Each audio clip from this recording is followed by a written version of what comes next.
If you're trying to level up in cybersecurity, this is the roadmap I wish existed when I started. I'll show you the exact skills you need, the order you learned them, and where people usually get stuck. Then I'll walk you through how we designed our learn, practice, and validate system to fix that. Now, first of all, what are currently the problems that we typically see? If you want to upskill as an analyst, no matter which kind of area you're in, but typically what you see is, first of all, skills chaos, right? Where you start random YouTube videos, capture the flags, labs. There's a ton of options out there, but really there's not really something as structured that gets you from A to B to exactly those skills you need. If you find those are hardly hands-on. Oftentimes, theory is not the real practice, it's not the real experience, so you need something to also where you can touch the real artifacts. And this is where employers want you to be, right? You need to be able to have built experience dealing with tricky scenarios, cyber threat attacks, analysis, response. And so how can you build skills when you haven't seen or haven't hands-on experienced any of these? To better relate to those things, let's explore a few options that we constantly come across on a daily basis, challenges for analysts that we need to master. Now, first, what you can see is one of the more classic examples, something like this, right? Something about a mystery of a postponed installation of a malicious tool or script or something along those lines. So you can see here, there's a suspicious PowerShell alert that was revealed, an attack scenario, an attack chain. It started with a download cradle, in-memory execution, and some follow-up activities. Now, what this looks like, something along those lines, it might be obvious to some, but not as much if you have millions of these kinds of events every day to deal with. An execution of PowerShell, some of the most clearest indicators of PowerShell arguments and the command line arguments that are oftentimes used for malicious executions, with a web request that was invoked in order to download something, and then invoke expression to basically execute whatever was downloaded right there in memory. That's oftentimes how things start. So this is our first indicator that we need to be obviously familiar with. Now, what this led to was a Windows service that was installed called network performance, a path that was created, something that was downloaded and executed from an URL, and then some more executables that were likely executed through persistence mechanisms, scheduled task, 5 minutes later, consistently, things along those lines. This is a very classic attack chain everyone should be familiar with. This happens on Windows systems if users click on malicious things all the time. Some might be flagged by EDR, AV, whatever you might have around. But as an analyst, our job is to absolutely be able to handle those. Now, secondly, where it gets a little more interesting, as a forensic investigator, cases like this.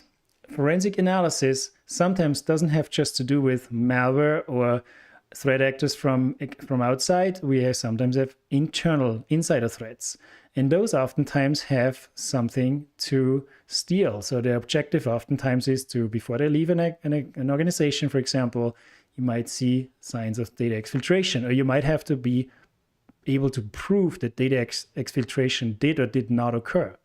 So some of the indicators in this case that we need to be familiar with, especially on Windows artifacts here, is when it comes to data exfiltration, of course, event logs. We need to understand which users were logging in and logging off and certain times, who was even on the system.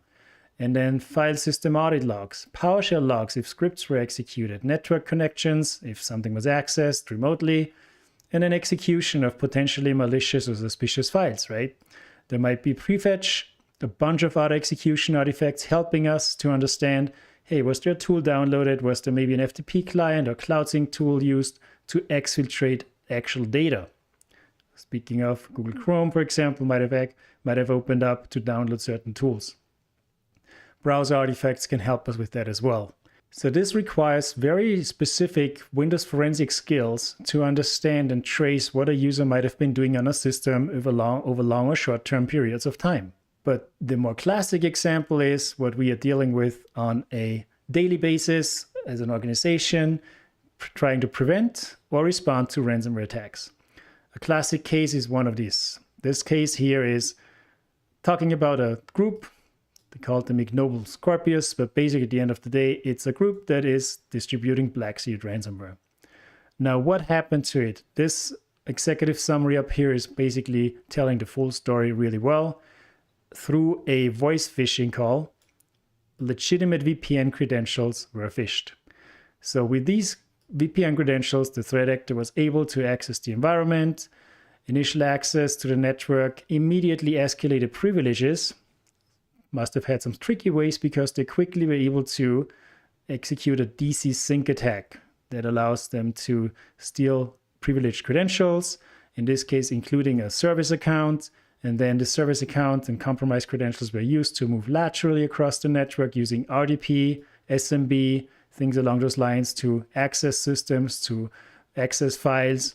And at some point, after even deploying persistence and AnyDesk tools and custom remote access Trojans, they were able to exfiltrate data, staging data, exfiltrating data, a good amount of data, including exfiltration by using tools such as rclone, which feels like happens basically all the time. And additionally, the threat actor was trying to erase forensic evidence by using CCleaner, something that is interesting before the ransomware was actually executed. So this is an end-to-end case that is very classic, a ransomware attack, different types of TTPs, tactic, techniques, procedures we see here.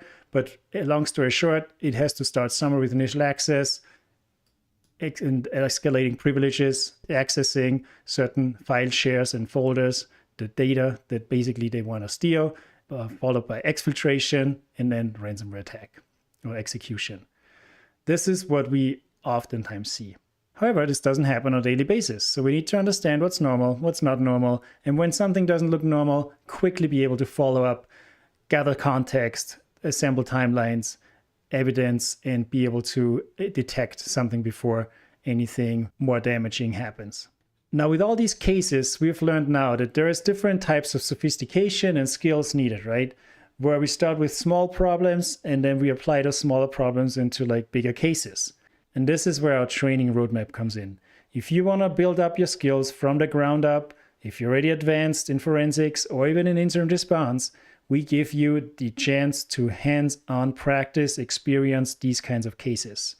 You get to learn in the analyst core track, enterprise security fundamentals, starting from dealing with logging, telemetry, visibility, adding PowerShell configurations and tuning those, adding Sysmon and tuning that in order to even be able to see what we're supposed to see before we learn about the different attack tactics, techniques, initial access technique, credential stealing techniques, lateral movement that we constantly see that we need to be aware of. You get to carry those out manually on your own lab and then investigate those so that we're all familiar with Windows endpoint compromises, what persistence mechanisms look like, how we can quickly triage PowerShell malware, portable executable files, or even analyze PCAPs, network telemetry, all the tools that an analyst should have in their tool belt in order to jump into these kinds of investigations.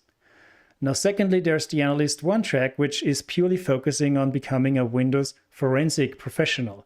Now, Windows forensics starts with the Practical Windows Forensics course, which gives you an end-to-end investigation, starting with data acquisition and then analyzing disk images, analyzing memory images, learning all about the tools, the artifacts, the methodologies you need to really have a comprehensive understanding of Windows forensics before you dive into our practice track. The practice track is here to provide you with additional investigation scenarios, such as data exfiltration of an insider threat, such as an insider threat that might have used CCleaner to delete and wipe the tracks, such as an insider, for example, accessing other systems and potentially performing malicious activities there. Those are the labs, the investigation scenarios you see on a daily basis out there, which is what we want to be practicing with. And you can cap that off with a validation, with our certification exam. You can become a practical Windows forensic analyst if you can handle and successfully complete one of those cases, an advanced case that actually makes you analyze exactly that, a scenario that involves multiple systems, applying your forensic skills and delivering a clean timeline with clear evidence of everything that happened. Now with forensic skills under your belt, Analyst 2 might be your track for performing incident response in digital forensics. This is where you need those skills already under your belt. You perform a ransomware investigation with the Enterprise Incident Response course, start to finish, starting with SIEM, log analysis in Splunk, remote forensics, threat hunting, disk analysis, memory analysis, and even malware analysis, so that you can assemble an entire case from end to end that has multiple systems involved in a ransomware case. We learn about the attack scenario, and those methodologies then will help to tackle those IR300 investigation scenarios. Each one of those was assembled to follow real-world cases, nation-state and cyber criminals, exactly those TTPs, hands-on applied across multiple systems, so you have the most realistic way of practicing these kinds of scenarios. So here we can see our forensic investigation scenarios.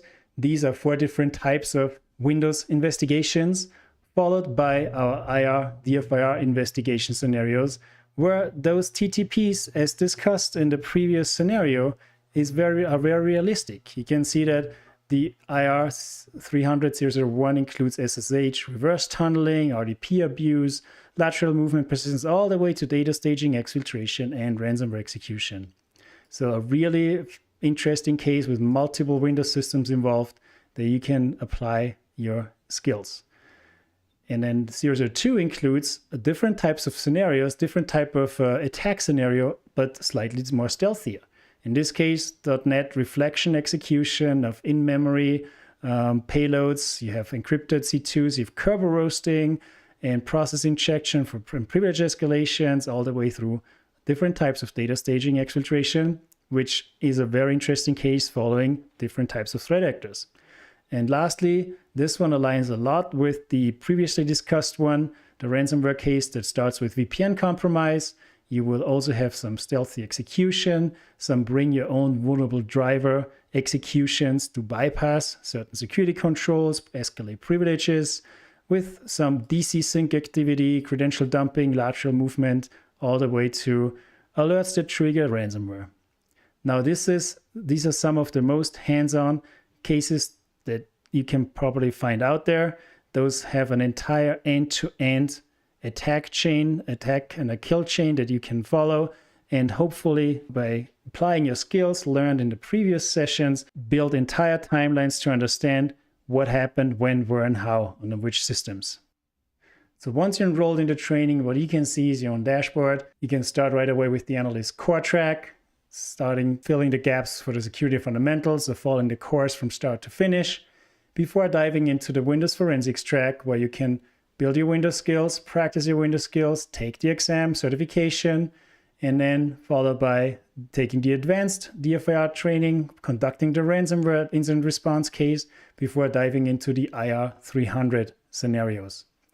Once you're in those labs, you get your own VM in your own browser. It would look something like this. You have access to the case share files, so basically those data collections for those systems, as well as disk images, memory images, some hunts that are provided to you with a number of tools that can help you to investigate the case, on top of performing log analysis of Windows logs, sysmon logs across Splunk and the different indexes for these different types of cases. Now, all these cases provide you with the most common and most important evidence that you need in order to analyze and solve those cases. So no matter where you learn, here's the truth: you need structured learning, hands-on practice, and real-world validation. Without all the three, you stay stuck. You will learn something, but if you don't get to apply the learned skills and knowledge, it will go away. So you need to practice, keep practicing in order to find your own methodologies.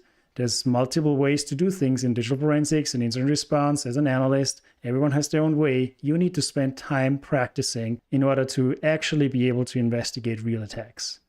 And this is exactly why we built this roadmap. I wish I had this kind of training roadmap when I started out in my digital forensics incident response career a decade ago, but here it is for everyone, hopefully helping everyone to become a better analyst. I see you in the labs.